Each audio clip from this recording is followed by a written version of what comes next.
जय भीम नमो बुद्धाय साथियों। दोस्तों, आज हम आप लोगों को एक ऐसी जानकारी बताने वाले हैं जो आपने कभी नहीं देखी और सुनी होगी। यह कहानी है गौतम बुद्ध के बारे में। तो चलिए दोस्तों, वीडियो को बिना देरी करें शुरू करते हैं। दोस्तों, एक बार बुद्ध अपने भिक्षुओं के साथ एक सभा में बैठे हुए थे। उस सभा में गौतम बुद्ध के चाहने वालों से ज़्यादा विरोधी बैठे हुए थे। जिसने सभा बैठाई थी वो भी बुद्ध से जला करते थे और उस सभा का आयोजन राजा के राजमहल में हुआ था। इसलिए राजा के सभी मुखबर लोग उस सभा में बैठे हुए थे। गौतम बुद्ध को पता था कि सभा में उनके खिलाफ कोई ना कोई षड्यंत्र जरूर रचा जाएगा। सभा में जाने से पहले उनका शिष्य उन्हें सभा में जाने से मना करता है कि आप इस सभा में ना जाएं। वहाँ जो सभा में लोग बैठे हुए हैं वो आपके साथ दुर्व्यवहार करेंगे। ना जाने उन्होंने आपके खिलाफ कोई षड्यंत्र रच रखा होगा। लेकिन गौतम बुद्ध अपने शांत हृदय करुणा की वजह से अपने आप को सभा में जाने से नहीं रोक पाए। सभा के शुरू होते ही बुद्ध से जलने वाले लोग गौतम बुद्ध से तीखे सवालों से कहते हैं कि बुद्ध से कोई ऐसा प्रश्न पूछा जाए जिसका उत्तर गौतम बुद्ध ना दे पाएं। लेकिन गौतम बुद्ध सभी सवालों के उत्तर बड़ी आसानी से दे देते हैं। सभा में बैठे हुए सभी लोग अपने अपने प्रश्न बुद्ध से पूछने लगते हैं और उन सभी को अपने प्रश्नों के उत्तर भी मिल जाते थे।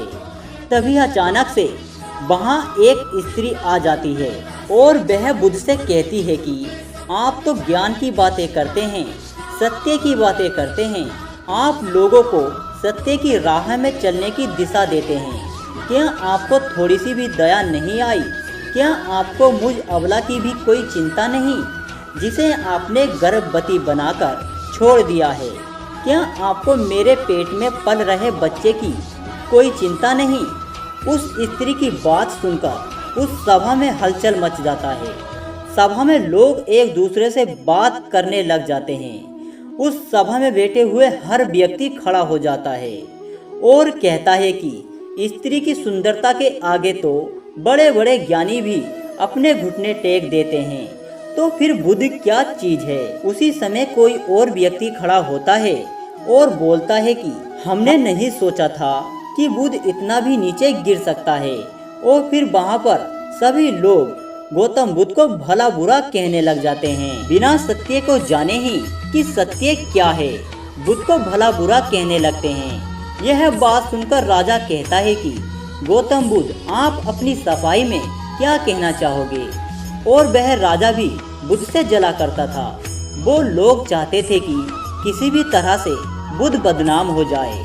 अब आप समझिएगा, इतना सब कुछ होने के बाद भी बुद्ध पर कोई असर नहीं था। लोगों ने उन्हें बहुत अपशब्द कहे। उस स्त्री के झूठे आरोप का बुद्ध पर कोई असर नहीं पड़ा। जानते हो ऐसा क्यों हुआ? क्योंकि गौतम बुद्ध सत्य को जानते थे। वह अपनी नज़रों में सही थे। अगर आप अपनी नज़रों में सही हैं तो आपका कोई भी कुछ नहीं बिगाड़ सकता। सभा के सभी लोग संदेह में थे। यहाँ तक कि बुद्ध के कुछ भिक्षुओं में भी संदेह आ गया था। लेकिन गौतम बुद्ध जानते थे कि वो क्या हैं, इसलिए उनके चेहरे पर थोड़ा सा भी बदलाव नहीं था। फिर राजा बुद्ध से कहता है कि आप कुछ कहना चाहोगे? फिर बुद्ध उस स्त्री से कहते हैं कि पुत्री, इस पूरे ब्रह्मांड में केवल दो ही लोग इस सत्य को जानते हैं कि तुम सच कह रही हो या झूठ। उससे पहले बुद्ध कुछ कहते कि वो स्त्री बुद्ध से नजरें चुराने लगती है। झूठ का सहारा लेने का मतलब है अपने अंदर डर का बीज बो रहे हो। जब यह बीज धीरे धीरे वृक्ष बनेगा, वैसे ही आपकी समस्या बढ़ती जाएगी।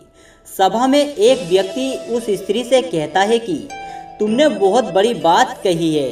अगर यह बात गलत साबित होती है तो तुम जानती हो ना कि तुम्हें क्या सजा मिलेगी।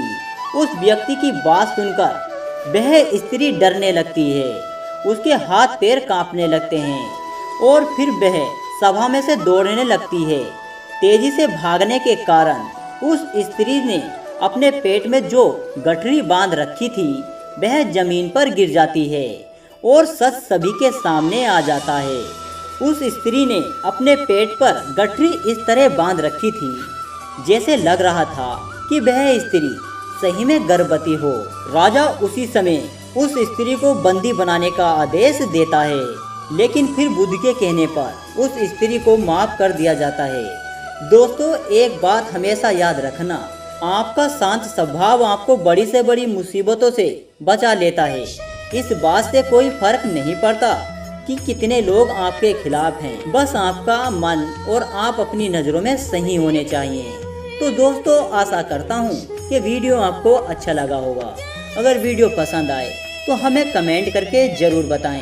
जय भीम, जय भारत।